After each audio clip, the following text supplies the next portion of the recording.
فاسألوا أهل الذكر إن كنتم لا تعلمون۔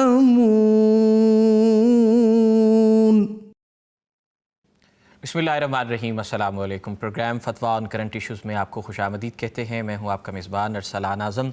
پورے ملک میں تمام جتنی بھی عوام ہیں انہیں بجلی کے بل بہت زیادہ آ رہے ہیں، تو ہم نے کیونکہ ہمارا پروگرام وہ کرنٹ ایشوز پر ہے، تو یہ آپ کا سب کا ہمارا اجتماعی مسئلہ ہے۔ سب کو بل بہت زیادہ آ رہے ہیں اور اسی وجہ سے کئی علاقوں میں لوگوں نے اپنی زندگیوں کا، اپنی جانوں کا وہ نقصان کیا ہے، خودسوزیاں کی ہیں۔ تو اسی حوالے سے پروگرام کا آغاز کرتے ہیں اسی بات سے ہی۔ مفتی صاحب ہمارے ساتھ موجود ہیں، فضیلت الشیخ مفتی عبدالولی۔ حضور یہ فرما دیں کہ بجلی کا جو بل ہے اس کی وجہ سے مختلف علاقوں میں وہ خودسوزیاں کی گئی ہیں۔ گجرانوالہ میں بڑے بھائی نے چھوٹے بھائی کو مار دیا، تو اس حوالے سے قتل کر دیا، اس حوالے سے آغاز کرتے ہیں کہ قصوروار کون ہے اور کہاں اصلاح کی ضرورت کہاں ہے؟ الحمدللہ والصلاة والسلام علی رسول اللہ، اما بعد۔ یہ نہایت افسوس کی بات ہے کہ ایک اسلامی ملک میں، مسلمانوں کے ملک میں حالت یہ ہو گئی ہے کہ بجلی کے بل نہیں ادا کیے جا سکتے، اتنے زیادہ آتے ہیں، اور اس کے نتیجے میں آپس میں لڑائیاں ہوتی ہیں، بھائی بھائی سے لڑتا ہے، اور اسی طرح خودکشیاں ہو رہی ہیں، خودسوزیاں ہو رہی ہیں۔ یہ نہایت افسوس کی بات ہے۔ اس سلسلے میں ہم دعا کرتے ہیں کہ اللہ سبحانہ و تعالی جو لوگ دنیا سے جا چکے ہیں ان حوادث میں، اللہ تعالیٰ ان کی مغفرت فرمائے اور باقی اللہ تعالیٰ خیر فرمائے۔ صورت تو یہ ہے کہ یہ ذمہ داری حکومت کی ہوتی ہے۔ حکومت جو ہے وہ ایک ذمہ دار ہے۔ حدیث میں آتا ہے کہ الامام الاعظم، جو امام اعظم ہوتا ہے، حکمران ہوتا ہے، وہ مسئول عن رعیتہ، وہ اپنی رعیت کے بارے میں اس سے پوچھا جائے گا۔ جب اس سے یہ پوچھا جائے گا کہ آپ کے عوام لوگ مر رہے تھے اس ظلم کی وجہ سے، اس زیادتی کی وجہ سے، آپ کیا کرتے رہے؟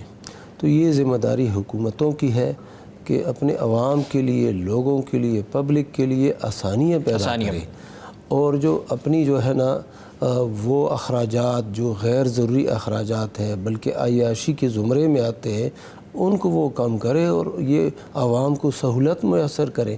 یہ کسی کے بس میں نہیں ہے۔ اتنے لوگ، سفید پوش لوگ بھی یہ بل نہیں ادا کر سکتے، تو نتیجتاً وہ لوگ خودسوزیاں کر رہے ہیں اور خودکشیاں کر رہے ہیں یا آپس میں لڑائیاں کر رہے ہیں۔ ان کا یہ لڑنا شرعی لحاظ سے تو ٹھیک نہیں ہے۔ انسان پر جو بھی حالت آ جائے، جو بھی سختی آ جائے، اللہ سبحانہ و تعالیٰ کی طرف رجوع کرنا لازم ہے، استغفار ہے، رجوع ہے، اور اسی طرح دعائیں مانگنی ہے، اور جو بھی سختی ہے اس کو برداشت کرنا ہے۔ یعنی اس کا یہ حل نہیں ہے کہ بندہ خودکشی کرے، اس کا یہ حل نہیں ہے کہ اپنے بھائی سے لڑے، یہ حل نہیں ہے۔ حل جو ہے وہ اللہ کی طرف رجوع کرنا ہے، اور پھر یہ جو سلسلہ ظلم کا، زیادتی کا اور ٹیکسوں کا شروع ہے، اس کو ایک پرامن طریقے سے، قانونی طریقے سے وہ حل کرنے کی کوشش یہ لازم ہے لوگوں پر لازم ہے۔ اینگر مینجمنٹ کریں، جن کو گرمی بھی ہے اور اوپر سے بل بھی زیادہ آ رہے ہیں، تو غصہ وہ ڈیفینیٹلی اس کو آتا ہے۔ ایسی خبریں بھی سامنے آ رہی ہیں کہ لوگ بلوں کی وجہ سے خودکشی کر رہے ہیں، اور خودکشی کے حوالے سے اسلامی تعلیمات کیا کہتی ہیں؟ اپنی جان کا خاتمہ کر لینا، تو اس میں دینی حوالے سے کتاب و سنت کی روشنی میں اللہ سبحانہ و تعالیٰ نے قرآن مجید کے اندر فرمایا وَلَا تَقْتُلُوا أَنفُسَكُمْ، اپنے آپ کو قتل نہ کرو۔ دوسری آیت کریمہ میں ہے وَلَا تُلْقُوا بِأَيْدِيكُمْ إِلَى التَّهْلُكَةِ، اپنے آپ کو ہلاکت میں مت ڈالو۔ حدیث ہے کہ لا ضرر ولا ضرار، نہ اپنے آپ کو ضرر دو نہ کسی اور کو ضرر دو۔ تو یہ اپنے آپ کو قتل کرنا کسی بھی صورت میں جائز نہیں ہے۔ یہ خودکشی ہے، اور خودکشی بہت بڑا جرم ہے۔ اتنا بڑا جرم ہے کہ صحیح بخاری، صحیح مسلم اور دیگر کتب کی حدیث ہے، اللہ کے نبی صلی اللہ علیہ وسلم نے فرمایا جو شخص اپنے آپ کو قتل کرتا ہے زہر کھا کے یا کسی چھری کے ذریعے سے اپنے آپ کو قتل کر دیتا ہے، چوکی، چاقو، چھری وغیرہ، یا اپنے آپ کو کسی اونچی جگہ سے گراتا ہے، پہاڑ سے گراتا ہے یا کسی اور جگہ سے، تو یہ مسلسل قیامت کے دن تک یہ ایسا ہی اپنے آپ کو سزا دیتا رہے گا۔ یعنی جس نے اپنے آپ کو قتل کیا چھری کے ساتھ، وہ چھری مارتا رہے گا اپنے پیٹ میں، جس نے زہر کھا کے اپنے آپ کو مار دیا ہے وہ ایسے ہی کرتا رہے گا، قیامت کے دن تک یہ سلسلہ ہوگا۔ پھر مزید حساب کتاب کا سلسلہ شروع ہوگا۔ تو یہ تو نہیں ہے جہاد، یعنی حتیٰ کہ ایک صحابی ایک غزوہ میں زخمی ہو گئے تھے، ایک جہاد فی سبیل اللہ کے نکلے تھے، زخمی ہو گئے تھے، خون نہیں بند ہو رہا تھا، تو اس نے نا جلد بازی سے کام لیا اور اپنے ہاتھ کو وہ کاٹ کے خون زیادہ بہہ پڑا اور پھر وہ وفات پا گیا۔ تو ایک اور صحابی نے خواب میں دیکھا کہ وہ جو ہے نا اپنے اس چادر کے اوپر، ہاتھ کے اوپر چادر ڈال کے نا وہ آیا ہے، تو پوچھا کیا کیا اللہ نے تیرے ساتھ؟ اس نے کہا اللہ نے مجھے معاف کر دیا ہے۔ اور ہاتھ کے بارے میں کہتے ہاتھ کا کیا بنا؟ اس نے کہا کہ اللہ نے مجھے کہہ دیا کہ یہ جو تم نے خود خراب کیا ہے نا اس کو میں نہیں ٹھیک کروں گا۔ اللہ کے نبی صلی اللہ علیہ وسلم نے پھر دعا فرمائی کہ اللہ اس کے ہاتھ کو بھی ٹھیک کر دے۔ مقصد یہ ہے کہ شدید وعید ہے خودکشی کرنے والے کے لیے، اور یہ حل نہیں ہے کہ بندہ اپنے آپ کو قتل کر دے تو یہ دنیا سے چلا جائے گا پھر امن اور سکون ہوگا، نہیں، ایک اور طویل زندگی شروع ہونے والی ہے، اور وہاں پر جو بندہ اعمال لے کے جائے گا وہ اعمال اس کے ساتھ ہوں گے۔ خودکشی حرام ہے، تو یہ یہاں سے امن میں نہیں جا رہا بلکہ نہایت جرم، بڑے جرم کے ساتھ جا رہا ہے، اور اللہ سبحانہ و تعالیٰ اس کے بارے میں اس سے پوچھے گا، اس کو سزا دے گا۔ مفتی صاحب، بجلی کے بلوں کے حوالے سے حکومت کو کس حد تک جو ہے اقدامات کرنے چاہیے، اور اسلام اس بارے میں کیا کہتا ہے؟ دیکھو، ہمارے لیے تو رہنمائی اللہ کے نبی صلی اللہ علیہ وسلم کی تعلیمات میں ملتی ہے، خلفائے راشدین کی تعلیمات میں ملتی ہے۔ خلفائے راشدین کا کیا طریقہ تھا، عمر رضی اللہ تعالیٰ عنہ کا کیا طریقہ تھا کہ جب بچہ پیدا ہو جائے، بچے کے پیدائش کے فوراً بعد اس کا وظیفہ شروع ہو جاتا تھا۔ ہر مسلمان کے لیے الگ سے وظیفہ مقرر تھا، سالانہ طور پر اس طرح اس کو وظیفہ دیا جاتا، یعنی کہ پیسے دیے جاتے، درہم یا دینار کی شکل میں پیسے دیے جاتے تھے، اور وہ اپنی زندگی گزارتا تھا۔ تو یہ جو حکمران ہوتے ہیں ان کی ذمہ داری ہے کہ وہ اپنے عوام کے لیے، رعیت کے لیے آسانیاں پیدا کرے، یعنی لازم تو یہ ہے کہ جب دیکھو پانی اپنا ہے اور دریائیں اپنے ہیں، اسی طرح یہ سارا نظام اپنا ہے، تو یہ انہی عوام کا ملک ہے۔ اب عوام کے لیے سہولت پیدا کرنا ان پہ لازم ہے۔ بہت سے ممالک ہیں، یہ ترکمنستان اور اس طرح کی ایشیائی دیگر ممالک، وسطی ایشیائی، وہاں پر بجلی مفت ہے، گیس مفت ہے۔ اب وہ کسی اور خطے میں رہ رہے ہیں، یعنی کسی اور سیارے میں رہ رہے ہیں، اسی زمین پر ہی رہ رہے ہیں، اور مسلمانوں کا ملک ہے۔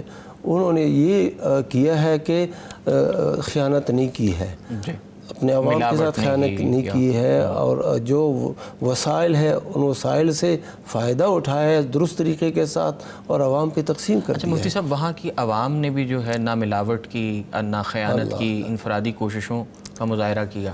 آپ کیا سمجھتے ہیں کہ قوم کو بھی چاہیے کہ وہ بھی ساتھ پر یہ جس طرح نا وہ مقولہ ہے اعمالکم اعمالکم، تمہارے جیسے اعمال ہوں گے اس طرح تمہارے اوپر حکمران بھی آئیں گے۔ تو یہ نہیں ہے، ہم بھی کہتے ہیں، ہر بندہ کہتا ہے کہ اسلامی نظام حکومت، شریعت، اس کا نفاذ ہونا چاہیے، تو یہ ٹھیک ہے اور یہ اچھا اور درست مطالبہ ہے کہ ملک کے اندر اسلامی نظام حکومت قائم ہونا لازم ہے، یہ عوام پر بھی لازم ہے، حکمرانوں پر بھی لازم ہے۔ لیکن مسئلہ یہ ہے کہ ایک بندہ جو اپنے جسم پر، اپنے آپ پر اس کو کنٹرول ہے، طاقت ہے، سب کچھ ہے، وہ اپنے آپ پر یہ اسلامی احکام کیوں نہیں لاگو کرتا، کیوں نہیں نافذ کرتا؟ جو 5-6 فٹ کا جسم ہے اس کا لمبائی کے لحاظ سے، اس پر کیوں نہیں نافذ کرتا؟ اور کہتا ہے حکمران یہ شریعت نافذ کرے۔ مطالبہ یہ ٹھیک ہے کہ حکمران نافذ کرے شریعت، اسلامی نظام قائم کرے، لیکن عوام کو، ہر بندے کو، ہر فرد کو بھی یہ چاہیے کہ وہ دین پر عمل کرے، خیانت سے، دھوکے بازی سے، جھوٹ سے اور اسی طرح ملاوٹ سے یہ کتنی خرابیاں موجود ہیں، اور یہ پھر خرابیاں ادھر بھی جا رہی ہیں، ادھر سے ادھر بھی آ رہی ہیں، یعنی عوام کی طرف سے حکومت کے اندر خرابیاں جا رہی ہیں، حکومت کی طرف سے عوام کے اندر خرابی اجتماعی ہے۔ تو ایک اجتماعی توبے کی ضرورت ہے اور رجوع اللہ کی ضرورت ہے، اور ان تمام جرائم سے توبے کی ضرورت ہے کہ یا اللہ ہمیں معاف کر دیجیے، کیا حال ہو گیا ہے، باوجود کہ بہت وسائل پانی وسائل وافر مقدار میں ہے، دشت و صحرا ہے اور یہ زمینیں ہیں، سب کچھ ہے، لیکن اس کے باوجود حالت لوگوں کی یہ خوشحالی ہے، بے روزگاری ہے۔ آگے بڑھتے ہیں جی۔ سپریم کورٹ نے احمدیوں کے حوالے سے مشہور مبارک کیس کا تفصیلی فیصلہ جاری کر دیا۔ انہیں کیوں قرآن یا اس کا ترجمہ شائع کرنے کی اجازت نہیں؟ اسلامی تعلیمات کی روشنی میں وضاحت کر دیجیے۔ جو قادیانی ہے نا، وہ منکرین ختم نبوت ہے۔ اللہ کے نبی صلی اللہ علیہ وسلم کو آخری نبی تمام معانی میں وہ نہیں مانتے۔ کبھی وہ ایک بات کہہ دیں کہ وہ ذلی طور پر یہ جو ان کا ہے یہ ذلی نبی ہے، بروزی نبی ہے، فلاں نبی ہے، غیر تشریعی نبی ہے، اس طرح کی وہ باتیں کرتے ہیں۔ تو اللہ سبحانہ و تعالیٰ نے تو اپنے نبی محمد صلی اللہ علیہ وسلم کو خاتم النبیین فرمایا ہے، ولیکن رسول اللہ و خاتم النبیین، یہ خاتم النبیین اللہ کے رسول ہے، نبیوں کے سلسلے کو ختم کر دینے والے ہیں۔ قرآن مجید میں جہاں پر بھی آتا ہے نا کہ یہ مومن کون لوگ ہیں، وہ لوگ ہیں جو سابقہ کتابوں پر ایمان لائے ہیں اور اس کتاب پر بھی ایمان لائے ہیں جو آپ کی طرف نازل کردہ ہے۔ کہیں بھی یہ نہیں آیا کہ اور اس نبی پر یا اس کتاب پر یا اس وحی پر جو آپ کے بعد بھی وہ کتاب آئے گی، وہ نبی آئے گا، یہ نہیں آیا ہے۔ الذین یؤمنون بالغیب، اللہ تعالیٰ نے قرآن مجید کے اندر فرمایا ھدی للمتقین، الذین یؤمنون بالغیب ویقیمون الصلاۃ ومما رزقناہم ینفقون۔ اس کے بعد فرمایا والذین یؤمنون بما انزل الیک وما انزل من قبلک وبالآخرۃ ھم یوقنون۔ متقین کون لوگ ہیں؟ وہ لوگ ہیں جو غیب پر ایمان رکھتے ہیں، نماز قائم کرتے ہیں، جو مال ہم نے ان کو دیا ہے اس سے کچھ خرچ بھی کرتے ہیں، اور وہ متقی وہ لوگ ہیں جو کہ ایمان رکھتے ہیں اس کتاب پر جو آپ کی طرف نازل کی گئی ہے اور ان کتابوں پر جو آپ سے پہلی نازل کی گئی ہے۔ کہیں پر یہ نہیں آیا کہ جو آپ کے بعد بھی کتاب نازل ہوگی یا آپ کے بعد بھی نبی آئے گا، یہ نہیں آیا۔ تو یہ بھی ختم نبوت کی دلیل۔ تو قرآن مجید صریح ہے، پھر اللہ کے نبی صلی اللہ علیہ وسلم نے بتا دیا ہے کہ لا نبی بعدی، لا نبی بعدی، میرے بعد کوئی نبی نہیں آئے گا۔ اسی طرح نبی صلی اللہ علیہ وسلم کے ناموں میں سے ایک نام الحاشر ہے۔ حاشر کا مطلب یہ ہے کہ آپ ہی کے اوپر نا حشر قائم ہوگا، یعنی وہ ایسے نبی ہیں، آخری نبی ہیں کہ ان کے بعد حشر ہی ہوگا اور قیامت قائم ہوگی۔ تو یہ تمام صریح قطعی دلائل ہیں ختم نبوت پر۔ یہ لوگ اس ختم نبوت کے منکر ہیں، کسی بھی معنی کے اندر یہ منکر ہو تو منکر ہے، اور وہ ہے کافر۔ جو بندہ پہلے مسلمان ہو اور پھر یہ عقیدہ اختیار کرے وہ مرتد ہے، اور اگر اس کا باپ دادا یہ قادیانی ہو اور یہ اس کی اولاد ہے، چھوٹے تھے اس باپ کے طریقے پر چلے گئے، پھر وہ کافر ہے۔ ٹھیک ہے، آگے بڑھتے ہیں۔ ہاں جی، تو وہ کافر ہیں، تو ان کو کیسے قرآن مجید کی ترجمے کی اجازت دی جا سکتی ہے، جبکہ اس میں یہ تحریف بھی کرتے ہیں، تحریف لفظی کرتے ہیں، اور عام بندہ اس کو پڑھے گا تو ظاہر ہے وہ نہیں سمجھ پائے گا اور غلط راستے پر چل پڑے گا، غلط راستے پر چل پڑے گا۔ جی آگے بڑھتے ہیں۔ جی مفتی صاحب، دکان پہ ہم جاتے ہیں سامان لینے کے لیے، وہی دکاندار ایک چیز 20 روپے کی بیچ رہا ہے، ایک گاہک کو اس نے 20 روپے کی دی، دوسرے گاہک کو وہی چیز اس نے 50 روپے میں دی، کیا وہ ٹھیک کر رہا ہے؟ یہ جو نجائز منافع خوری ہے، کسی کے لیے کیا ہے، کسی کے لیے کیا ہے، دوسری جانب کیا وہ عدل و انصاف پر جو ہے تجارت کر رہا ہے؟ یہاں پر جو بنیادی بات ہے نا وہ یہ ہے کہ ایک بندہ جب کوئی چیز فروخت کرتا ہے، بائع ہے، تاجر ہے، وہ کتنا منافع لے سکتا ہے، کیا شریعت نے اس کی تحدید کر دی ہے، حد بندی کر دی ہے کہ شریعت نے اس کی حد بندی نہیں کی ہے؟ نہیں کی، جی اچھا، تو بنیادی طور پر تو مسئلہ یہ ہے کہ حد بندی شریعت نے نہیں کی ہے، منافع کی۔ ٹھیک ہے۔ اب ایک بندہ ہے، وہ اس کے پہچان والا ہے، اس کو وہ دے دیتا ہے 20 روپے، 20 روپے کی دے دیں۔ اچھا، دوسرا شخص جب پہچان والا نہیں ہے اس کو 30 کی دیتا ہے، زیادہ کی دیتا ہے، 50 کی دیتا۔ 50 کی۔ یہ بنیادی طور پر آپ اس کو ناجائز نہیں کہہ سکتے، ٹھیک ہے، شریعت کی روح سے آپ اس کو ناجائز نہیں کہہ سکتے، لیکن ایک صورت ہے، جی وہ صورت یہ ہے کہ جو مشتری ہے، خریدنے والا ہے، گاہک ہے، وہ آیا ہے، اس کو اس چیز کی قیمت کا نہیں پتہ، جی بازار کے اندر جو قیمت ہے اس کا نہیں پتہ، جی، اور وہ اس سے بے خبر ہے۔ اب جب بے خبر ہے تو بے خبر ہونے کی صورت میں چیز 20 روپے کی ہے اور وہ 50 روپے کی کہہ رہا ہے، تو اہل علم نے، شیخ ابن عثیمین رحمہ اللہ اور دیگر فقہاء نے یہ بتایا ہے کہ مشتری اور خریدنے والا جب اس کی اصل قیمت سے، بازار کی قیمت سے بے خبر ہے اور یہ اس کے ساتھ ایسے دا لگا رہا ہے، یہ پیسے اس کے لیے حرام ہے، جائز نہیں ہے، اور یہ ایک طرح سے دھوکہ ہے۔ اگر خریدار بے خبر ہے، اگر خریدار بے خبر ہے، یعنی وہ آیا، بازار میں آیا اور اس چیز کی قیمت عام بازار میں ہے 20 روپے، اور اس کے اندر بھی وہ جو بائع ہے، بیچنے والا ہے، اس کو فائدہ ہو رہا ہے۔ اب وہ کہتا ہے یہ کتنی کی ہے، وہ اس کو 50 بتا دیتا ہے، 100 بتا دیتا ہے، تو وہ لے لیتا ہے۔ بے خبری کی صورت میں اس بندے نے، بائع نے، بیچنے والے نے اپنے اس مسلمان بھائی کے ساتھ یا اپنے اس انسان بھائی کے ساتھ دھوکہ کیا ہے۔ ایک صورت یہ ہوتی ہے کہ بندے کو پتہ ہے کہ یہ چیز عام طور پر بازار میں جو ملتی ہے اس کی قیمت 20 روپے 25 روپے اس کے لگ بھگ ہی ہوتی ہے، لیکن اب یہ بندہ مجھے دے رہا ہے 50 روپے کا، اس کو پتہ ہے قیمت کی، اصل قیمت کا پتہ ہے۔ اب وہ کہتے ہیں دے دو یار، اب میں کہاں پھرتا رہوں گا اور مجھے اب ضرورت ہے، وہ لے لیتا ہے۔ تو یہ اخلاقاً تو درست بات نہیں ہے، لیکن یہ ہے کہ خلاف مروت ہے، اخلاقی لحاظ سے یہ حد کراس کرنے والی بات ہے، لیکن شرعی لحاظ سے آپ اس کو پابندی اس پر نہیں لگا سکتے کہ آپ نے یہ غلط کی۔ اس کو پتہ ہے کہ اس کی قیمت 20 روپے ہے، لیکن آپ وہ خریدنا چاہتا ہے، ٹھیک ہے وہ میں خرید دیتا ہوں، تو پھر وہ پیسہ اس کے لیے حرام نہیں ہوگا، جواز کی صورت ہے۔ ٹھیک ہے، یعنی کہ اگر وہ اس صورت میں کرتا ہے تو وہ عدل و انصاف نہیں کر رہا۔ جناب، فتویٰ آن کرنٹ ایشوز میں اس وقت بریک کا وقت ہوا چاہتا ہے، مزید دوبارہ جو ہے کرنٹ ایشوز پر بات کریں گے بریک کے بعد۔ فَاسْأَلُوا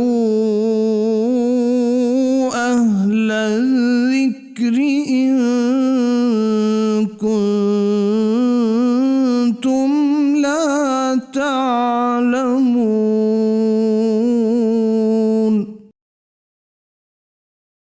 فَاسْأَلُوا أَهْلَ الذِّكْرِ إِن كُنتُمْ لَا تَعْلَمُونَ۔ پروگرام میں ایک بار پھر آپ کو خوش آمدید کہتے ہیں۔ فتویٰ آن کرنٹ ایشوز، آپ سب کے میرے مسائل جو ہیں ان پر گفتگو کی جاتی ہے، اور فتویٰ اور کرنٹ ایشوز جو ہے پیر اور جمعرات کی شب ہوتا ہے، اور پیر اور جمعرات کی فضیلت کی ہم بات کریں تو جناب پیر اور جمعرات کو مسنون جو ہے وہ روزہ رکھنا مسنون ہے۔ آگے بڑھتے ہیں، مفتی صاحب اگلا سوال جو ہے وہ یہ ہے کہ جمعے کے دن سورہ کہف کس وقت پڑھنا سنت ہے؟ کیا فجر کے بعد اور جمعے سے پہلے پڑھنی چاہیے، یا کہ جمعے کے دن بھی کسی وقت بھی پڑھی جا سکتی ہے؟ سورہ کہف، اس کے بارے میں روایت آئی ہے، ابو سعید خدری رضی اللہ تعالیٰ عنہ سے بھی روایت آئی ہے، مسند دارمی میں، اور اسی طرح مستدرک حاکم میں بھی روایت آئی ہے، بیہقی میں بھی روایت آئی ہے۔ وہ روایت دو طرح سے آئی ہے۔ ابو سعید خدری رضی اللہ تعالیٰ عنہ کی جو روایت ہے اس میں ہے کہ من قرأ سورۃ الکہف لیلۃ الجمعۃ اضاء له من النور ما بینہ وبین العتیق، جو بندہ سورہ کہف کی تلاوت کرے جمعے کی رات، تو اس کے لیے روشنی ہو جائے گی، جہاں وہ بیٹھا ہے وہاں سے لے کے بیت عتیق بیت اللہ تک، یہ سارا راستہ اس کے لیے روشن ہی روشن ہے۔ اچھا، یہاں پر لیل کے الفاظ ہیں، دوسری جو حدیث ہے اس میں یوم کے الفاظ ہے، اس میں بھی یہی ہے کہ من قرأ سورۃ الکہف یوم الجمعۃ اضاء لہ من النور ما بین الجمعتین، جو بندہ سورہ کہف کی تلاوت کرے جمعہ کے دن تو اس کے لیے 2 جمعوں کے درمیان روشنی رہے گی، یعنی اس کے لیے کام کرنا آسان ہے، بات کرنا، کوئی تحقیق کرنا، کوئی فیصلہ کرنا، روشنی اس کے لیے رہے گی۔ تو اب یوم کے الفاظ بھی آتے ہیں، یوم عموماً دن پر اس کا اطلاق ہوتا ہے اور لیل تو رات ہی کو کہتے ہیں۔ تو اہل علم نے جو بتایا ہے وہ یہ ہے کہ جمعرات کے دن جب یہ دن گزر جائے، سورج غروب ہو جائے، تو چونکہ اسلامی لحاظ سے اگلی تاریخ کی ابتدا سورج غروب ہونے کے بعد شروع ہو جاتی ہے، مثلا ابھی جمعے کی رات شروع ہو چکی ہے، جمعرات کا دن گزر چکا ہے اور جمعے کی رات کی ابتدا ہو چکی ہے، تو مغرب کی نماز کے بعد سورہ کہف کی تلاوت آپ کر سکتے ہیں، عشاء سے پہلے، عشاء کے بعد، فجر سے پہلے، فجر کے بعد، سورج نکلنے کے بعد، جمعے سے پہلے، جمعے کے بعد، تا وقت کے جمعے کے دن سورج غروب ہو جائے۔ تو یہ سارا دورانیہ جو 24 گھنٹے کا بنتا ہے، یہ اس میں کسی بھی وقت بھی سورہ کہف کی تلاوت بندہ کرے تو یہ ان روایات سے ثابت ہوتا ہے، اور اہل علم نے یہی بتایا ہے۔ اہل علم نے یہی بتایا۔ یہیں پر ایک کالر ہیں جی، السلام علیکم جی۔ وعلیکم السلام، کیا حال ہے؟ مفتی صاحب سے جو شرعی سوال کرنا پوچھنا چاہتا ہوں۔ جی فرمائیے۔ ایک ایسا مسئلہ ہے کہ انسان کو معلومات نہیں ہوتا ہے، لیکن حدیث پڑھنے کے بعد معلوم ہوتا ہے کہ نہ کرنے یا کرنے سے انسان اس طرح گناہ ہو جاتا ہے۔ اگر وہ فی الحال اس مارنے جو اس نے کیا یا کب کتنا استغفار پڑھنا چاہیے۔ اور دوسری یہ بات ہے کہ جادو، کسی پر جادو کرنے سے اس کے اعصاب کمزور ہوتے ہیں، پھر اس کو خیالات آتے رہتے ہیں۔ یہ تو مفتی صاحب سے پوچھنا چاہتا ہوں۔ اچھا، کسی پر جادو کرنے سے، آپ کے سوال ہم مکمل سن نہیں پائے صحیح طور پہ، لینگویج بیریئر ہے جی، دوبارہ بتائیے۔ مفتی صاحب سے سوال کرنا چاہتا ہوں کہ اگر کسی پر جادو کیا جائے، اس کے اعصاب کمزور ہو جاتے ہیں، بعد میں اس کو خیالات آتا رہتے ہیں یا نہیں؟ ٹھیک ہے، کسی پر جادو کرنے سے اس کے اعصاب کمزور ہو جاتے ہیں، اس کے بعد میں خیالات آتے رہتے ہیں، تو اس طرح کا کوئی لینگویج بیریئر تھا؟ یہی مسئلہ ہے کہ جادو جب کسی پہ ہو جاتا ہے تو اس کی صورتیں مختلف ہوتی ہے۔ ایک صورت یہ ہوتی ہے کہ یہ بندہ جو ہے نا یہ چیزیں بھولتا ہے، باتیں بھول جاتا ہے۔ ایک کام اس نے کیا ہوتا ہے، وہ سمجھ رہا ہوتا ہے کہ میں نے یہ کام نہیں کیا، ایک کام نہیں کیا ہوتا ہے اور وہ سمجھ رہا ہوتا ہے کہ میں نے یہ کام کیا ہے، تو اس کے اعصاب، پٹھے اور سوچنے کی جو قوت ہے وہ کمزور ہو جاتی ہے، اور اسی طرح اس کو پھر وسوسے بھی آنا شروع ہو جاتے ہیں۔ تو یہ نہایت یعنی کہ بہت اذیتناک حالت ہوتی ہے، اذیتناک صورت ہوتی ہے۔ اللہ تعالیٰ معاف فرمائے، اور جن کو یہ مسئلہ ہے، جن پہ جادو ہوا ہے، اللہ تعالیٰ ان سب کو صحت کاملہ سے نوازے۔ تو اس کا حل پھر یہی ہے کہ بندہ اذکار، صبح و شام کے اذکار، سورہ بقرہ کی تلاوت، گھر میں سورہ بقرہ کی تلاوت ہو تو شیاطین بھاگ جاتے ہیں، شیطان کا اثر نہیں ہوتا، جادو کا اثر پھر نہیں ہو سکتا۔ اور اسی طرح یہ صبح و شام کے اذکار، نمازوں کے بعد کے اذکار، نمازوں کی پابندی، آخری 3 سورتیں اور سورہ بقرہ کی آخری 2 آیتیں، آیت الکرسی، یہ اس کی پابندی بندہ کرتا رہے، پھر یہ حصار ہے، قلعہ ہے، اور مومن جو ہے نا پھر اس قلعے میں محفوظ ہو جاتا ہے، پھر کوئی جادو نہیں، پھر جادو کے اثرات نہیں رہتے۔ تو جو پہلے سے ہوئے ہوں اس کے اثرات آہستہ آہستہ ختم ہو جاتے ہیں، لیکن پھر پابندی رکھنا ضروری ہے۔ جی، پھر پابندی رکھنا ضروری ہے۔ آگے بڑھتے ہیں جی۔ کیا مسجد میں ترمیم کے پیش نظر پہلے سے موجود مسجد کے کسی حصے کو بیت الخلاء میں تبدیل کر سکتے ہیں؟ یہاں پر 2 صورتیں ہیں۔ جی، ایک صورت تو یہ ہے کہ جو مسجد ہے وہ مسجد کی توسیع ہو رہی ہے تو توسیع کی صورت میں وہ جو نقشہ ہے وہ اس کے اندر تبدیلی آ جاتی ہے، اور جو جگہیں طے ہے مثلا امام کا کمرہ ہے، واش رومز ہے، وضو خانہ ہے، اس کے اندر تبدیلی آ جاتی ہے وسعت کی صورت میں۔ تو کوشش تو یہ ہونی چاہیے کہ جہاں پر پہلے سے واش روم تھے، پہلے سے یہ کمرے وغیرہ تھے، وضو خانہ تھا، اسی جگہ پر ہی ہو۔ لیکن اگر اس کے بنانے میں دقت ہے تو چونکہ یہ جو جگہ خریدی جاتی ہے نا، مسجد کے لیے ہم نے پلاٹ لیا ہے 1 کنال کا یا 2 کنال کا پلاٹ لیا ہے، وہ جو لوگ وقف کرتے ہیں یا جو لوگ اس کے لیے پیسے دیتے ہیں ان کے ذہن میں یہ بات ہوتی ہے کہ یہ مسجد ہے، وہاں پر مسجد میں وضو خانہ بھی بنے گا اور اسی طرح واش روم بھی بنیں گے، امام کے لیے خطیب کے لیے گھر بھی بنے گا، اس گھر میں اس کی رہائش بھی ہوگی، یہ ساری صورتیں اس کی ذہن میں ہوتی ہے، پلان کیا ہوتا ہے پہلے سے۔ تو جب وہ واقف کے ذہن میں یہ باتیں ہوتی ہیں تو تبدیلی کرنے کی صورت میں یہ آگے پیچھے یہ چیزیں ہو سکتی ہیں۔ اس کے اندر کوئی یہ نہیں ہے کہ مسجد کی توہین ہو گئی یا لچک ہے۔ ہاں جی بالکل۔ اچھا، دوسری ایک اور صورت بھی ہے، وہ بھی بندہ واضح ہی کرے، وہ یہ ہے کہ ایک مسجد کو آپ بالکل تبدیلی کرتے ہیں، ایک محلہ تھا، اب محلہ اجڑ گیا ہے، وہاں پر اب لوگ نہیں رہے، اب اس مسجد کے ساتھ کیا کرنا ہے؟ ہمیشہ کے لیے ایسی بند رکھیں گے؟ تو شرعی لحاظ سے جو بات اہل علم نے بتائی ہے وہ یہ ہے کہ اس مسجد کی جگہ دوسری جگہ مسجد بنائی جا سکتی ہے، وسیع مسجد، یا ایک مسجد ہے وہ تنگ پڑ چکی ہے، دوسری جگہ کھلی ہے اور وہاں پر لوگوں کی آمد و رفت بھی زیادہ ہے۔ تو عبداللہ بن مسعود رضی اللہ تعالیٰ عنہ کوفہ میں آئے اور وہ عمر رضی اللہ تعالیٰ عنہ کی طرف سے وہاں کے ذمہ دار بنا دیے گئے۔ تو جب وہ آئے وہاں پر بیت المال جو ہے نا اس کے اندر چوری ہو گئی، کسی نے نقب زنی کی دیوار توڑ کے وہاں سے چیزیں چرا لی، پھر بندہ پکڑا گیا۔ تو عمر رضی اللہ تعالیٰ عنہ کو بتایا گیا کہ ایسے معاملہ پیش آیا ہے، تو انہوں نے کہا کہ اس بندے کا ہاتھ مت کاٹو، لیکن یہ کرو کہ یہ جو مسجد ہے نا، مسجد اور بیت المال کے اندر تبدیلی کرو۔ اب وہ مسجد وہاں سے ہٹا دی گئی، بیت المال اس کے سامنے وہاں پر تعمیر کر کے وہ جو اموال تھے، غنیمتیں اور سونا چاندی جو بھی تھی وہ وہاں پر رکھ دی گئی۔ کہا یہ گیا کہ مسجد تو ہر وقت آباد رہتی ہے، تو چور کی یہ جرأت نہیں ہوگی کہ وہاں سے چوری کریں، تو وہ مسجد کی تبدیلی ہو گئی۔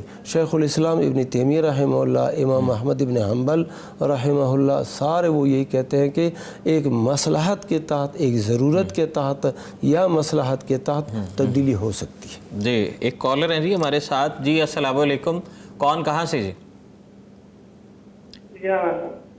جی السلام علیکم، آپ سن پا رہے ہیں؟ کون کہاں سے؟ میں نے سوال پوچھنا، جی بچہ گود لیا ہوا تھا جی، تو وہ بچہ پھر ہسبینڈ فوت اور اس کے بعد انہوں نے لے لیا واپس، لیکن بچہ ادھر پریشان ہے، وہ ملنے بھی نہیں دیتے جی۔ تو اب مجھے میں نے اس کو دے دیا تھا، مجھے گناہ تو نہیں ہو؟ جی مفتی صاحب، بچہ گود لیا ہوا ٹھیک ہے، اور وہ بچے سے ملنے نہیں دیتے، یعنی انہوں نے بچہ گود لیا ہوا تھا، پھر جنہوں نے بچہ دیا تھا نا وہ واپس لے لیا جی۔ اب وہ ان کے گھر میں، یعنی اپنے اصلی ماں باپ کے گھر میں بچہ ہے، لیکن وہاں پر اس کا دل نہیں لگ رہا، کیونکہ جنہوں نے پالا ہے، بڑا کیا ہے، اس کی تو اس نے کیا ہے، تو یہ ان کو تو گناہ نہیں ہوگا، نہیں ان کو گناہ نہیں ہوگا، انہوں نے جو واپس لے لیا ہے اور ان کے وہ ماں باپ ہیں، اگر وہ بچہ تکلیف میں ہے تو وہ جو جرم ہے، گناہ ہے، وہ ان لوگوں کو ہے جو جنہوں نے آپ سے واپس لے لیا ہے، باقی آپ کو کوئی گناہ نہیں ہے۔ جی آگے بڑھتے ہیں جی۔ بولی والی کمیٹی کا کانسیپٹ ہے، اس سے متعلق سوال ہے کہ بولی والی کمیٹی کے متعلق شریعت کیا کہتی ہے؟ مثال کے طور پر ایک آدمی 70,000 کی 25,000 میں بولی لگا کر اٹھا لیتا ہے، کیا ایسا طریقہ سود کے زمرے میں آتا ہے یا نہیں؟ یہ تو واضح سود ہے۔ ایک بولی والی جو کمیٹی ہوتی ہے عموماً یہ سود والی ہی کمیٹی ہوتی ہے, سود والی کمیٹی ہے. ہاں بالکل جی, کیونکہ اب وہ 70,000 والی کمیٹی ہے اور یہ لے رہا ہے کس پہ 25,000 پہ. جی, تو اس کا مطلب کیا ہے کہ 25,000 دے کے یہ زائد رقم جو لے رہا ہے وہ کیا ہے, وہ سود ہے. ظاہر ہے کہ وہ سود ہے, یعنی تقریباً 45,000 روپے اس نے زائد لے لیے بغیر کسی عوض کے, تو یہی سود ہے, جائز نہیں ہے. یہ جائز نہیں. ٹھیک ہے, آگے بڑھتے ہیں جی. اگلا سوال جو ہے شادی کے متعلق ہے. ایک لڑکی کے والدین اس کی مرضی کے بغیر اس کی شادی کہیں کر رہے ہیں. لڑکی کو وہ رشتہ پسند نہیں, لیکن پھر بھی والدین زور زبردستی کر رہے ہیں. لڑکی کو پسند ہے کہ ناپسند؟ لڑکی کو ناپسند ہے, والدین زور زبردستی اس کا رشتہ کر رہے ہیں. تو اس صورتحال سے بچنے کے لیے لڑکی کون سا انتہائی قدم اٹھا سکتی ہے؟ ہمارے دین میں نا ہر مسئلے کی رہنمائی موجود ہے, جی, بشرطے کہ بندہ اس کی طرف رجوع کرے. بالکل بلا شبہ. نبی صلی اللہ علیہ وسلم کے زمانے میں جی, صحیح بخاری کے اندر حدیث ہے, ایک خاتون آئی, وہ شوہر دیدہ تھی, تو اس نے نبی صلی اللہ علیہ وسلم سے عرض کیا کہ میرے والد صاحب میرا نکاح ایسی جگہ میں کر رہے ہیں کہ میری مرضی نہیں. تو اللہ کے نبی صلی اللہ علیہ وسلم نے فرد نکاحہا, الفاظ ہے کہ اللہ کے نبی صلی اللہ علیہ وسلم نے اس کے نکاح کو رد کر دیا. باپ نے جو نکاح پڑھایا تھا اور باپ نے اس کا نکاح کسی کے ساتھ کر دیا تھا, اللہ کے نبی صلی اللہ علیہ وسلم نے فرمایا یہ نکاح درست نہیں, یہ مردود ہے, کیونکہ اس عورت کا, اس خاتون کا اس میں رضا نہیں ہے, مرضی نہیں ہے, اس کی پسند نہیں ہے, لہذا یہ نکاح مردود ہے. بچے کی مرضی, یہ عورت کی مرضی نہایت ضروری ہے. عورت کی مرضی نہایت ضروری ہے. لڑکا تو یہ ہوتا ہے کہ وہ تو صاحب اختیار ہوتا ہے. اور دوسری روایت آتی ہے یہ شوہر دیدہ تھی, یعنی سیب بیوہ عورت تھی. ابو داؤد شریف میں دوسری حدیث ہے, ایک کنواری لڑکی, پہلی دفعہ اس کی شادی ہو رہی تھی, باپ نے اس کا نکاح کر دیا. وہ عورت آ گئی اللہ کے نبی صلی اللہ علیہ وسلم کے پاس اور کہہ دیا کہ میرے باپ نے میری مرضی کے خلاف جو ہے نکاح کر دیا ہے کسی کے ساتھ, میرا ارادہ اس میں نہیں ہے, مرضی اس میں شامل نہیں ہے. اللہ کے نبی صلی اللہ علیہ وسلم نے اس خاتون کو, اس لڑکی کو, اس کنواری لڑکی کو بھی اختیار دے دیا کہ آپ اگر اس نکاح کو قبول کرنا چاہیں تو ٹھیک ہے, ورنہ یہ نکاح یہ بھی مردود ہے, آپ اس کو رد کر سکتی ہیں. تو اب ایسے صورتحال میں ایک تو نا جو ہماری بچیاں ہیں ان کو یہ سوچنا چاہیے کہ ماں باپ جو ہے ایک جگہ نکاح کر رہے ہیں, انہوں نے سوچا ہے, دیکھا ہے, سب کچھ ہے, لڑکا ٹھیک ہے, نمازی ہے اور پیسہ کماتا ہے, دیندار ہے, اخلاق اچھا ہے, تو اس صورت میں اس کو بھی کمپرومائز کر لینا چاہیے, سمجھوتا کر لینا چاہیے کہ جو ماں باپ کی مرضی ہے اس میں خیر ہے. ماں باپ پھر دعائیں دیتے ہیں, اللہ تعالیٰ یعنی کہ اس معاملے کے اندر خیر پیدا فرما دیتا ہے. ایک تو یہ ہے. لیکن اگر لڑکی کو یہ پتہ چل رہا ہے کہ یہ میرے ماں باپ دانشمند نہیں, سمجھدار نہیں ہیں, صرف کسی ظاہری چمک دمک کو دیکھ کے میرا نکاح اس لڑکے کے ساتھ کر رہے ہیں جو نمازی ہے, نماز نہیں مفتی صاحب قطع کلامی کی معذرت, ایک کالر ہیں جی. السلام علیکم جی. وعلیکم السلام ورحمۃ اللہ وبرکاتہ. جی فرمائیے. وہ سوال تھا کہ جب ہسبینڈ وہاں پہ ملتے ہیں تو وہ کہتے ہیں کہ بچہ کدھر ہے. جی دوبارہ فرمائیے, صحیح سن نہیں پا رہے آپ کو. وہ نا مجھے ہسبینڈ خواب میں ملتے ہیں کہ وہ یہ کہتے ہیں کہ بچہ کہاں ہے. جی ہاں جی. تو دوسرا سوال یہ ہے کہ میرے ہسبینڈ ٹیچر تھے, ان کے وہ گریجویٹ میں ان کے بہن بھائیوں کا حصہ بنتا ہے. جی نہیں, آپ کے خامن جو ہیں وہ گزر چکے ہیں, وہ فوت ہو گئے ہیں. جی فوت ہو چکے ہیں, خواب میں ملتے ہیں اور وہ بچہ 10 سال کا تھا, اب بچے کو 8 سال ہو گیا انہوں نے لیے ہوئے. ٹھیک ہے. تو مسلسل کتنی دفعہ آپ کو خواب آتا ہے؟ خواب 3-4 دفعہ آ گیا. 3-4 دفعہ آ چکا ہے. ایک تو یہ معاملہ ہے, دوسرا معاملہ کیا ہے آپ کا؟ دوسرا معاملہ یہ, میرے خامن ٹیچر تھے جی, ان کی جو گریجویٹی مجھے ملی ہے ان کے بہن بھائیوں کا حصہ ہے کیونکہ وہ اولاد نہیں تھی. جی ٹھیک ہے. جی مفتی صاحب روشنی فرمائیں۔ یہ جو پینشن کی صورت میں پیسے ملتے ہیں نا، ذکر کیا، ہاں جی، یہ جو ہوتا ہے نا، وہاں پر حکومت کا جو قانون ہے وہ اسی کو فالو کیا جائے گا۔ ٹھیک ہے۔ اب یہ حکومت جو پیسے دیتی ہے تو وہ کس کے لیے دیتی ہے؟ بیوہ کے لیے دیتی ہے یا بیوہ کے بچوں کے لیے دیتی ہے؟ اگر حکومت نے یہ طے کیا ہوا ہے کہ ان کو یہ ملے گا، پھر اس کے بہن بھائیوں کی کا حصہ اس میں نہیں ہے، صرف اس بیوہ کا ہی ہے۔ جی۔ اور اگر حکومت کی طرف سے یہ ہے کہ یہ ایک انعام ہے، ایک ہمدردی ہے، اس طرف دیتے ہیں، تو پھر اس صورت میں اس کے بیوہ کا بھی حصہ ہے، چوتھا حصہ، باقی اس کے بھائیوں کا حصہ ہے، ٹھیک ہے، بہنوں کا پھر بھی نہیں بنتا۔ یہ حکومت، موجودہ حکومت طے کرے گی۔ دوسرا معاملہ یہ ہے کہ ان کے خامند انہیں 2 سے 3 دفعہ خواب میں ملے ہیں، اور وہ کچھ ذکر کر رہی تھی کہ وہ پوچھ رہے ہیں کہ بچہ کہاں ہے۔ تو اس سے متعلق آپ یہ جو خواب میں خامند کے چلے جانے کے بعد خامند کا خواب میں بار بار آنا، اس پر آپ اس کا جو حل ہے وہ یہی ہے کہ یہ ان کے نام کا صدقہ دے دیں، کوئی خیرات کرے، اور اس طریقے کے ساتھ نا، یا دیکھیں کہ کوئی قرضہ مردہ تو ان پہ نہیں ہے، اس کی ادائیگی کر دے، یا اس کا کسی پر قرضہ ہے وہ معلوم کر لے، تو اس سے انشاءاللہ قرض کی ادائیگی سے، صدقے سے جو ہے یہ چیزیں جو ہے بہتر کی جا سکتی ہیں۔ جی یہاں وقت ہوا ہے جی بریک کا، واپس آتے ہیں، واپس آ کر جو ہے آپ کے میرے مسائل جو کرنٹ ایشوز ہیں ان پر گفتگو کرتے ہیں۔ فَاسْأَلُوا أَهْلَ الذِّكْرِ إِن كُنتُمْ لَا تَعْلَمُونَ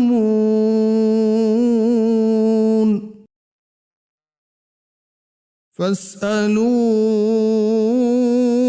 أَهْلَ الذِّكْرِ إِن كُنتُمْ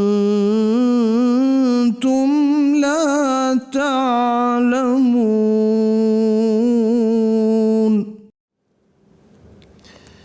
ویلکم بیک جی، فتویٰ آن کرنٹ ایشوز میں ایک بار پھر آپ کو خوش آمدید کہتے ہیں۔ آپ کے اور میرے مسائل ہم آپ کی خدمت میں لے کر حاضر ہوتے ہیں، شرعی رہنمائی لے کر حاضر ہوتے ہیں۔ جی سوال ہے، ہماری ایک دیندار بہن نے سوال کیا ہے کہ دنیا میں تو حافظ قرآن کے نمبر ہیں، 20 نمبر مل جاتے ہیں، مختلف اداروں میں جاتے ہیں، کیا حافظ قرآن سے اگر شادی کی جائے تو اس کے بھی کوئی اضافی نمبر ہیں، یا شریعت نے کوئی خاص اجر و ثواب بتایا ہے اس حوالے سے؟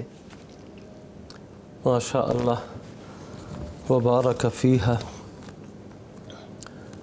یہ ہے کہ حدیث میں جو بات آئی ہے وہ اس طرح سے آئی ہے کہ اذا جاءکم من ترضون دینہ وخلقہ فزوجوہ، جب تمہارے پاس ایسا شخص آئے جس کے دین سے تم راضی ہو، یعنی دیندار ہے اور تم راضی ہو کہ یہ بچہ، یہ لڑکا دیندار ہے اور اس کے اخلاق اچھے ہیں، تو پھر اس کے ساتھ اپنی بچی کا نکاح کر دو، کر دینا چاہیے۔ تو یہ جو ہے حافظ قرآن، یہ تو اللہ کی دین کا حافظ ہوتا ہے، اللہ کے قرآن کا حافظ ہوتا ہے۔ حدیث میں یہ بھی آتا ہے کہ اکرموا حملۃ القرآن، جو حملہ قرآن ہے، یعنی قرآن کے حفاظ ہیں، قرآن کو یاد رکھنے والے ہیں اور اس کی حفاظت کرنے والے ہیں، ان کا اکرام کرو۔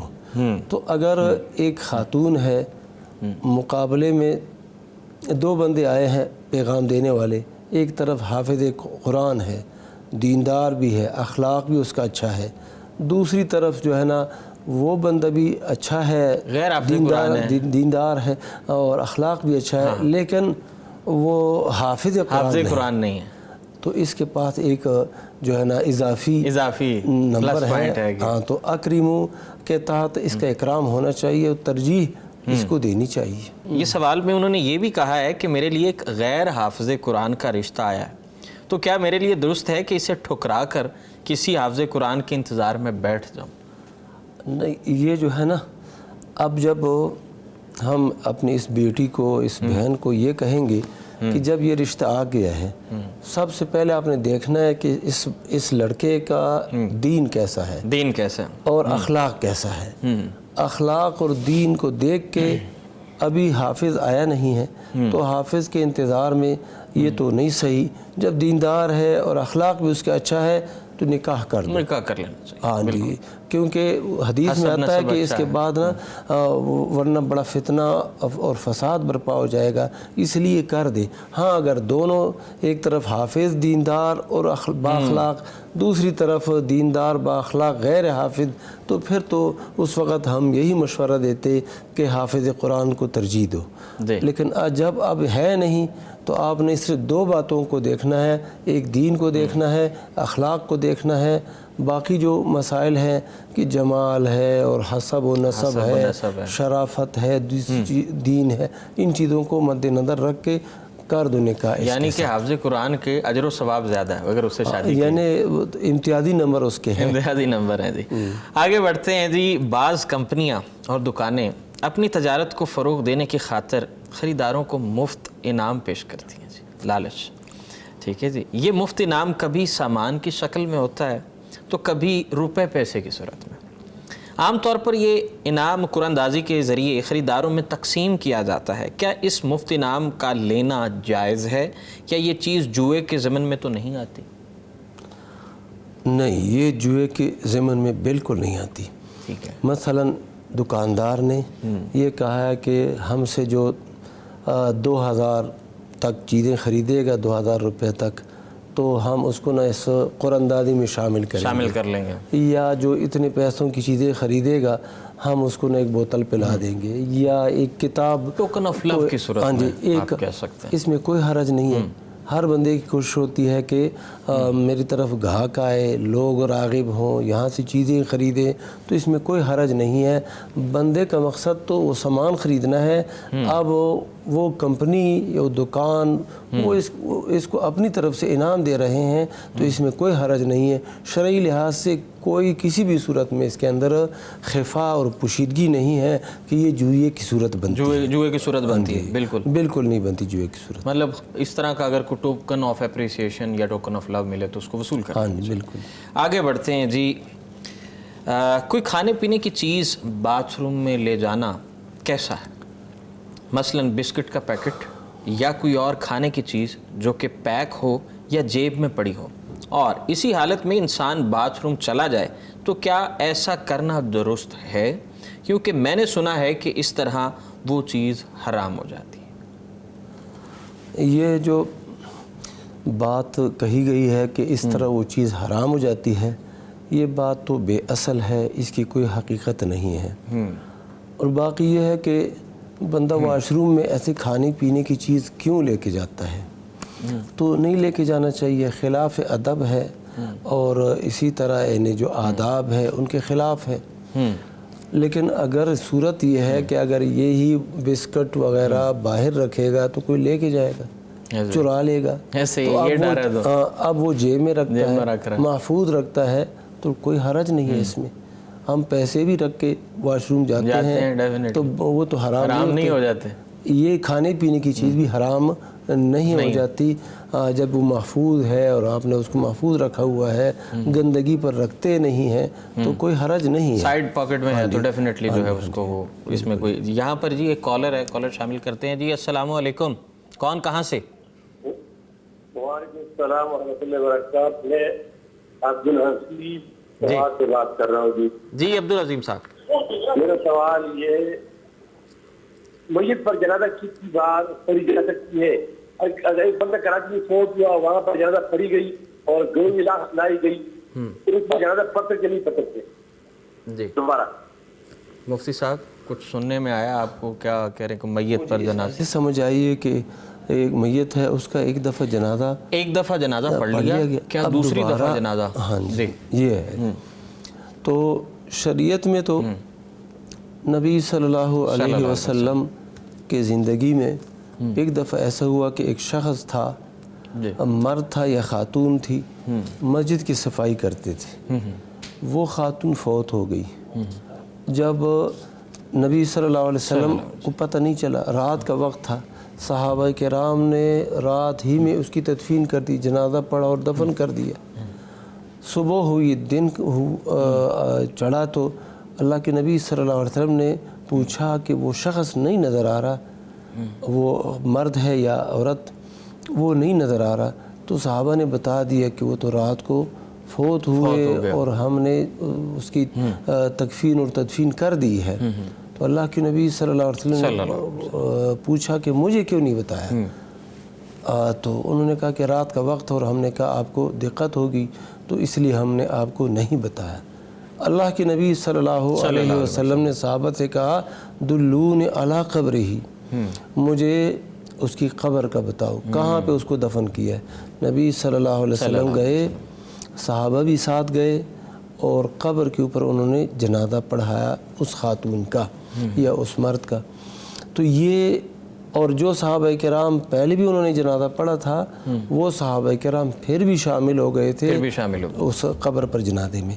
تو یہ تو مشروع ہے۔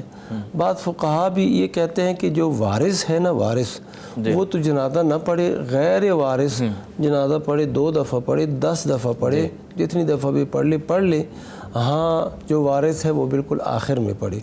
ایک روایت یہ فقہی کتب میں ملتی ہے کہ جب امام صاحب امام ابو حنیفہ رحمہ اللہ فوت ہوئے تو 20 دفعہ ان کا جنازہ پڑھا گیا، اور ان کے بیٹے نے آخر میں جنازہ پڑھا ہے، حماد بن ابی حنیفہ، انہوں نے آخر میں جنازہ پڑھا۔ تو مقصد یہ ہے کہ تکرار جنازہ اس میں کوئی حرج نہیں ہے، اور جنازہ جو ہے اصل میں دعا ہے، تو دعا کو بار بار ہم پڑھ سکتے ہیں۔ جی یہاں پر جی ایک کالر شامل کرتے ہیں۔ جی السلام علیکم۔ وعلیکم السلام ورحمۃ اللہ وبرکاتہ۔ جی فرمائیے۔ میں نا وہ سوال تھا کہ ایک پلاٹ ہے میرے ہسبینڈ کے نام، جی تو اس میں وہ بہنوں کا حصہ بنے گا یا بھائیوں کا بنے گا یا میرا ہی بنے گا؟ جی اچھا جی، جی یہ فرمائیے کہ جو پلاٹ ہے آپ کے نام ہے یا خامند کے نام ہے یا خامند حیات ہیں؟ ہم سوال صحیح سمجھ نہیں پائے۔ خامند کے نام ہے لیکن خامند کی ڈیتھ ہوگی۔ اچھا خامند کی ڈیتھ ہوگی، جی۔ ہاں جی۔ اولاد ہے آپ کی؟ اولاد ہے؟ اولاد نہیں ہے۔ اولاد نہیں ہے، جی اولاد نہیں ہے، اولاد نہیں ہے جی۔ تو اس صورت میں نا جو حکم ہے اس کا کہ چوتھا حصہ ان کو ملے گا۔ جب خاوند کی وفات ہو جائے اور خاوند کی اولاد نہ ہو تو اس صورت میں جو بیوہ اس کی ہوتی ہے اس کے کل مال کا چوتھائی حصہ ملتا ہے۔ تو اس پلاٹ میں جو ہے اس کا کیا ملے گا؟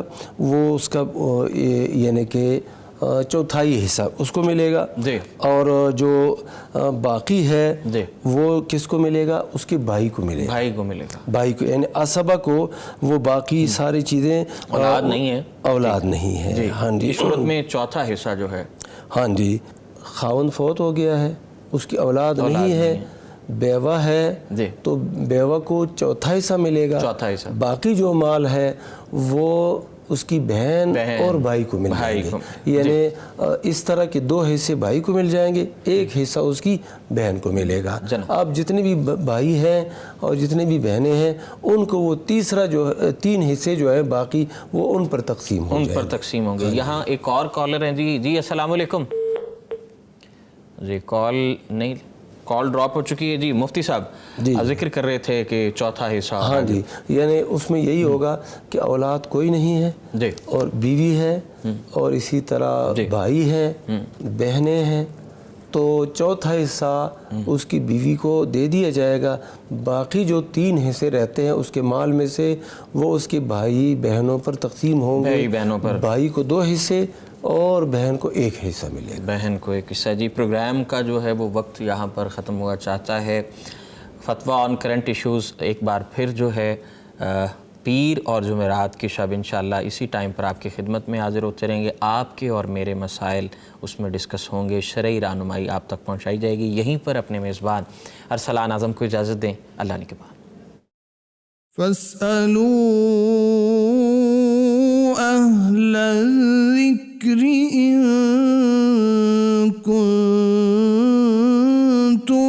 لَا تَعْلَمُونَ